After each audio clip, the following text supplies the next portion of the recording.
ደባለ መቀሌ ሰራዊት ምን ነው የብልጽግና ሰራዊት መቀሌ እንደቋመጠ ይኖራታል። መቼም አይገባም።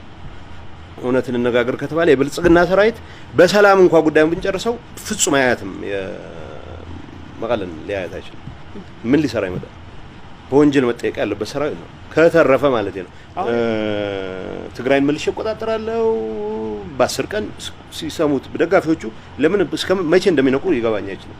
አለፉት 3 ወራት በ10 ደቂቃ እንይዘዋለን፣ በ10 ቀን እንይዘዋለን፣ በ10 ሳምቲንግ እንይዘዋለን።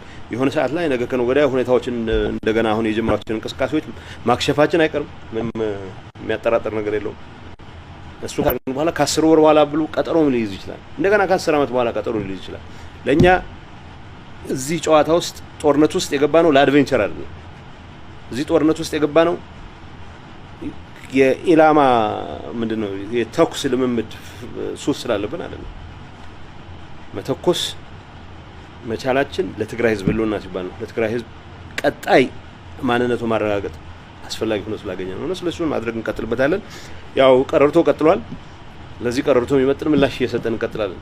አሜሪካ በዛዕባ ውግእ ኤርትራን ኢትዮጵያን ብትሪ ተጠንቀቅ ንጌታቸው ረዳ ሓንቲ ማራ ጽብቕቲ መልእኽቲ ሰሚዕሉ ኣለኹ። ንሳ ድማ መዓስ ከም ዝተዛረባ ኣይፈልጥን። ሽሑኳ እታ መበቆል ናይታ ሓሳብ ኣሪስቶትል እትኾነ ነዞም ናይ ኣፍሪቃ መራሕቲ ግና ጽቡቕ ጌራ ብትንቢት ትገልጾም ብዛዕባ ንብሎ ክህልወና እዩ።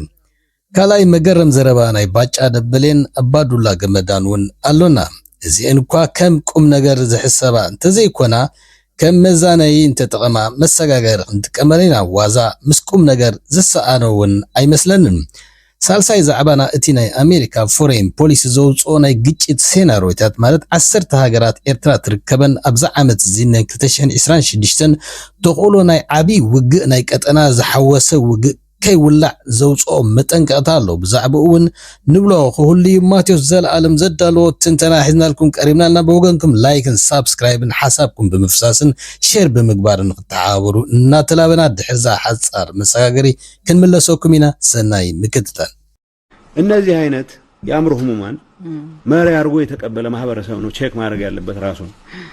ቢያንስ የትግራይ ህዝብ እኔንም ነፃ አውጥቶኛል ከእንደዚህ አይነቱ የእብደት አዝማሚያ። እነዚህ ሰዎች እንደ መሪ ከመቀበል ነፃ እንደወጣ አልተቀበልኳቸውም፣ ግን ሙሉ በሙሉ ነፃ እንደወጣ የትግራይ ህዝብ አግዞኝ ነው። ለዚህ ሀገር እነዚህ አይነት በሽተኞች፣ እነዚህ አይነት የአእምሮ ህሙማን መሪ አድርጎ የተቀበለ ማህበረሰብ ነው ቼክ ማድረግ ያለበት ራሱ።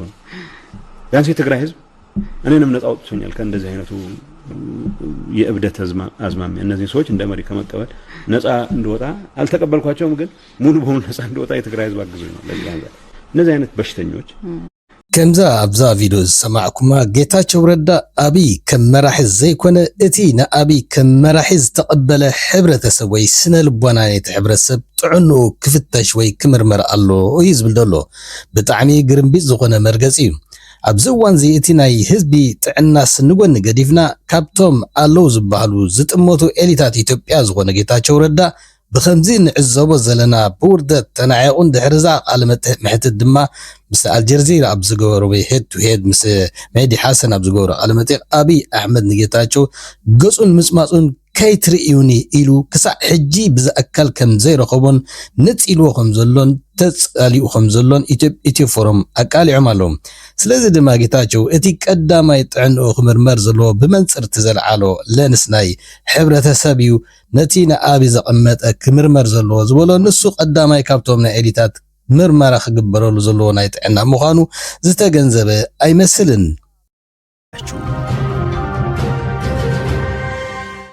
ጠቅላይ ሚኒስትር አብይ አህመድ ከአልጀዚራው ቃለ ምልልስ በኋላ ጌታቸው ረዳን አግኝተው እንደማያውቁ ተነገረም። አቶ ጌታቸው ስለ አብይ አህመድ መጻፍና ስለ መደመር ጠቃሚነት የተናገሩበትን ንግግር አልጀዚራ ቆርጦ እንዳስቀረባቸው ሲናገሩም ተሰምቷል። የአብይ አህመድ አማካሪ ሚኒስትሩ ጌታቸው ረዳ ከአንድ ወር በፊት ለአልጀዚራ በሰጡት ቃለ ምልልስ ወቅት ጠቅላይ ሚኒስትሩ የጄኖሳይድ ወንጀለኛም ወንጀላቸው እንዳይመረመር ደግሞ ዓለም አቀፍ አጣሪዎች በሎቢስትነት የሚያስቆሙ ሀገርን መምራት የሚችሉ ስለመሆናቸው ከ7 ዓመታት በኋላ ያላረጋገ አረጋገጡ። በሀገር ውስጥ ጦረኛም ጎረቤቶችንም ለመውረር የሚይዙት ተስፋፊም ተቃዋሚዎቻቸውን የሚገድሉና የሚያስሩ ወዘተ እየተባለ ሲቀርብ ተሰምቶም ነበርም።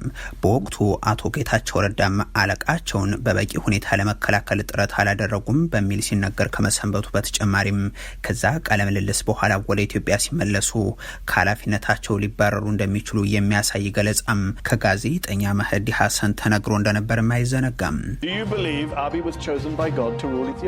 አብይ ኢትዮጵያን እንዲገዛ በእግዚአብሔር የተመረጠ ነው ብለው ያምናሉ? አላምንም። ልክዕ ጌታቸው ረዳ ሓደ አንባባይ ምዃኑን ብዙሕ ድማ ንዘንበቦ ኣብቲ ናይ ኮሚኒኬሽን ስኪል ናቱ ክጥቀመሉ ንዕዘብ ኢና። ኣብዚኣ ነጥቢ እዚኣ ድማ ዋላ እኳ ብቐጥታ ካብ ኣሪስቶትል ዝተለቅሐ ወይ እውን ካብ በዓል ኒቼ ዝበሃሉ ፈላስፋታት ወይ ዶስቶቭስኪ ኢሉ ዋላ ተዘይጠቐሰ ነዚ ዘለዓሎ ነጥብታት ዝመሳሰል እቲ ኢዲዮት ዝበሃሉ መራሕቲ ስለምንታይ ሕብረተሰብ ሓደ ዓይሻ መራሒ ዝፈጥር ስለምንታይ ዓይሹ መራሕቲ ይፃወር ዝብል ኣሎ እዩ። ኣብታ ጌታቸው ዘለዓላ ነጥብና ግና እቲ ሓሳብ ናይ ግሪኻዊ ፈላስፋ ኣሪስቶትል ምዃና ኩሉ ሰብ ዝግምታ ይመስለኒ። ኣሪስቶትል ነዚ ናይ ዓመታት ናይ ዘመናት ፖለቲከኛታት ባህሪ ናይ ህዝቢ ስነ ልቦናን ብዘገርም ትንቢት ብዝመሳሰል እዩ ኣቐሚጥዎ። ዋይ ሶሳይቲ ዊል ኦልዌይስ ክሪኤት ኢዲየትስ ኢን ፓወር ይብል ማለት ስለምንታይ ሓደ ሕብረተሰብ ዓይሽ መራሕቲ ክፈጥርን ዓይሽ መራሕቲ ንነዊሕ ይፃውርን ኣብቲ ስነ ልቦናዊ ሶሽዮሎጂ ናይ ሕብረተሰብ መርመራ ክግበር ኣለዎ። ምክንያቱ ብጥዕኑ እቲ ሕብረተሰብ ከምዚ ዓይነት ዓሻት ተፃዊሩ ዝነብር ዝብል ምጉት ዝሓዘ እዩ። እዚኣኻ ኮነ ኢሉ ዘለዓላ ኮይኑ ይስማዕኒ። እቲ ቀንዲ ሕመረቱ ግና ሕብረተሰብ ካብ ብሓቂ ኣእምርኡ ዝሓፅቦ ወይ ብሓሶት ኣእዛኑ ዘዕግቦ እዩ ዝፈቱ። ንሕና ንህላዊኻ ፀጥታዊ ስግኣትካ ናይ ግዳም ተፃብኦ ካብ ወረርቲ ሓይሊ ዓብለልቲ ገበቲ በክልቲ ንከላኸለልካ ኣለና። ከጥፍኡኻ ከፅኑትኻ ይመፁ ኣለው መቐተ ተዳሎ ንዝመፁ ንህላዊኻ ንሰርሕ ኣለና ብዝብል ዘይዓርፍ ናይ ፕሮፓጋንዳ ናይ ጭርሖን ሚቲጋል ክሪኤት እናገበሩ ንስኻ እኳ እንታ ህዝቢ ከምዚ ኢኻ ከምዚ ዝገበርካ ታሪክ እኳ ሕጂኻ እዚኦም ክበሉካ ክደፍሩኻ እናበሉ ንስነ ልቦና ናይ ውግእ ፈጢሮም ንዘየለ ህንፃን ልምዓትን ንዘየለ ገስጋስን ብልፅግናን ንዘየለ ኩለንትናዊ ዕብየት ብሓሶትን ኣእዛኑ ንዘፅምሞ ኣብደታት መራሕቲ ዝፃወር ሕብረተሰብ ጥዑኑ እዩ ክምርመር ዘለዎ ይዝብል ዘሎ ምጉት ናይ ኣሪስቶትል።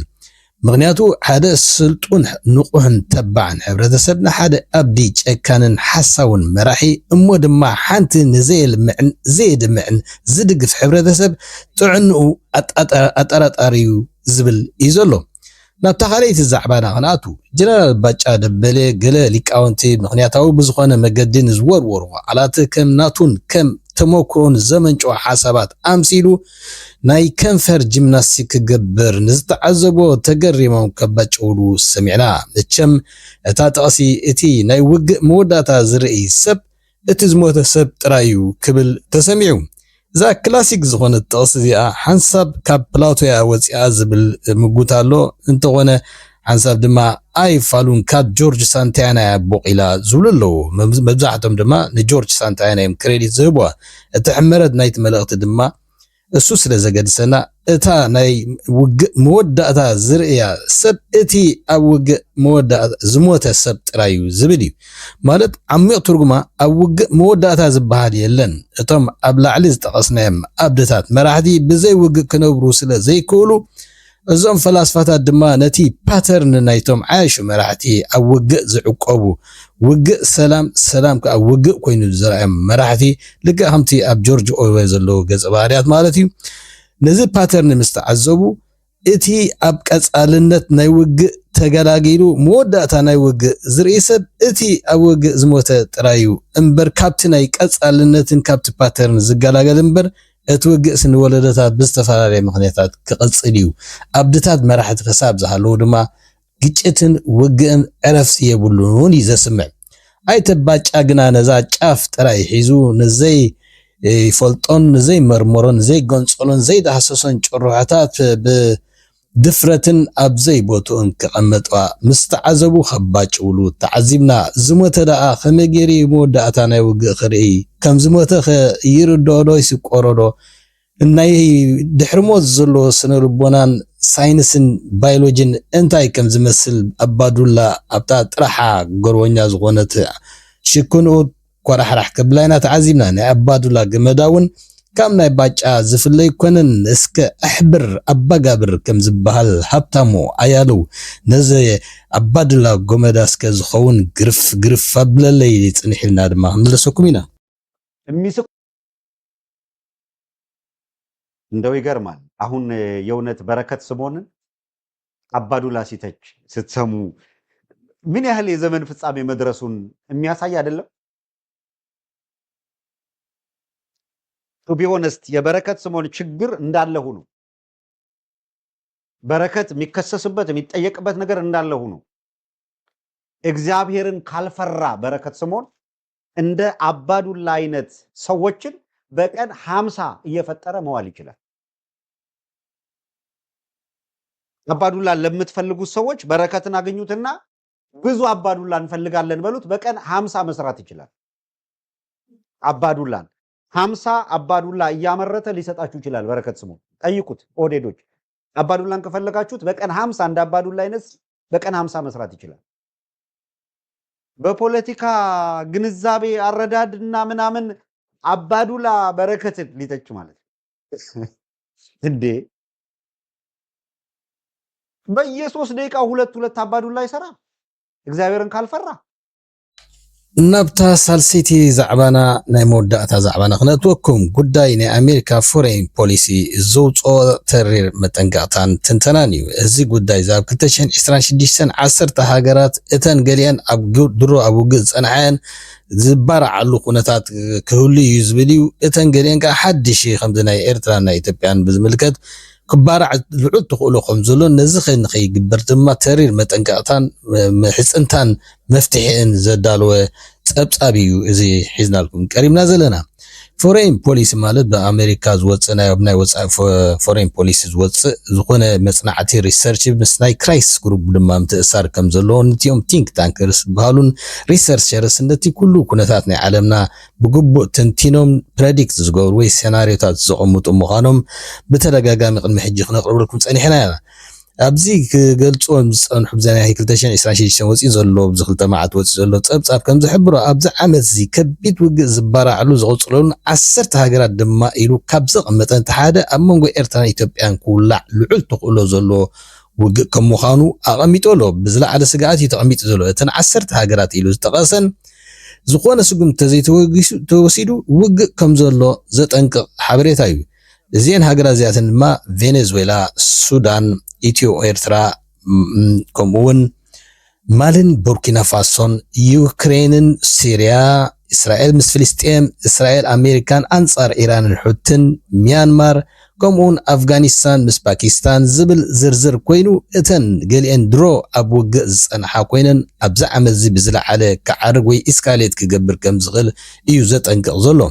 እቲ ትንተና ናይ ፎሬን ፖሊሲ ኣብ መንጎ ኤርትራን ኢትዮጵያን ሓድሕደን ክካሰሳን ኤርትራ ነቲ ኣብይ ብቀይሕ ባሕሪ ክወርር ዝሓልሞ ዘሎ ተደጋጋሚ ቶክታክ መግለፂታትን ብተደጋጋሚ ድማ ንዓለምን ዞባን ኣህጉራዊ ትካላትን ክተጠንቅቕን ከተመሓፀንን ከም ፀንሐትን መግለፂታት ክተውፅእ ከም ፀንሐት እቲ ኣብይ ንኤርትራ ዝኸሶ ማለት ኤርትራ ንሓይልታት ፋኖ ኦላ ሕጂ ድማ ትግራይ ኣሰሊፋ ፀጥታ ናይ ኢትዮጵያ ተናግዓላ ዝብል ክሲ ከም ዘቕረበን ብተወሳኺ ድማ ነቲ ናይ ባሕሪ ዝበሃል ናይ ቀደም ዝነበረ ብልጫታት ናይ ኢትዮጵያ ንዕኡ ከም ርሂርስና ገበረ ድማ ኤርትራ ልኡላውነት ክጥሕስ ዝተረኣዮ ነዚ ኣብ ግምት ብእታን ናይ ሱዳን ዝካየድ ዘሎ ውግኣት ድማ ብኣሰላልፎን ተደሚሮ እዘን ክልተ ሃገራት ብጣዕሚ ሓያል ሰራዊት ከም ዝውንና መጠን እዚ ውግእ እዚ እንድሕር ተወሊዑ ክወርድ ዝኽእል ዕንወት ኣዝዩ ከቢድ ምዃኑ ብትሪ የጠንቅቕ።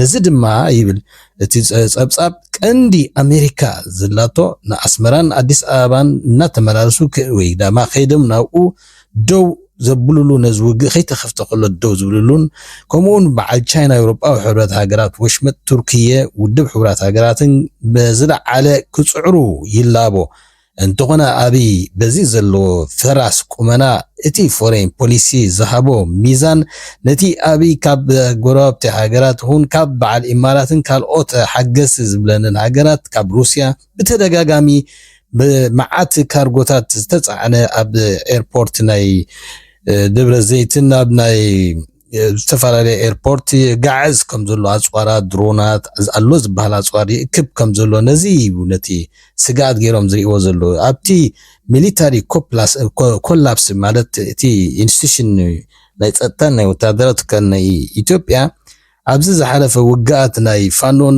ካልኦት ንምሳይ ኦላ ዘካየደ ውግእን ዝኾነ ዓቕሚ ከም ዘይብሉን ፈርካሽ ምዃኑን ማስ ሰረንደር ወይ ከዓ ብእኩብ ክሃድምን ኢዱ ክህብን ይረአ ብምህላው ክሳዕ ክንደይ ወታደራዊ ትካል ቁመኑ ምሙን ምዃኑን ውግእ ንኤርትራስ ይትረፍ ነዘን ንኣሽቱ ተቃዋምቲ ከማነይ ከደምዕ ዘይምኽኣሉ ኣብዚ ጸብጻብ ዘይምስፋሩ ዘገርም እዩ ዝተጋነነ ምዃኑ ድማ በዚ ይግለጽ ኣብይ ብብዙሕ ርቋሒታት ንኤርትራ ውግእ ክኸፍት ዓቕሚ ከም ዘይብሉን ብዙሓት ተንተንትን ዝሰማምዕሉ ጉዳዩ እዚ ንሎማዓንቲ ዝተዳለወ ጸብጻብ ነይሩ ሜጋ ስቱድዮ ላይክ ሳብስክራይብ ሼርን ተሓባሩና ክሳብ ብካልእ ትሕዝቶ ንረኸብ ሰሰና ይንቁልና ምንድን ነው ጦርነትን ሲያስብ ወደ አእምሮ የሚመጣው?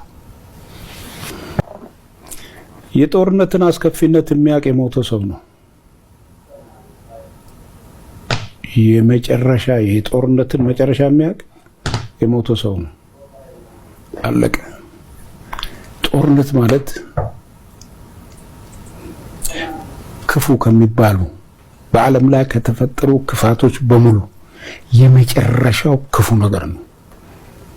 የመጨረሻው መጥፎ ነገር።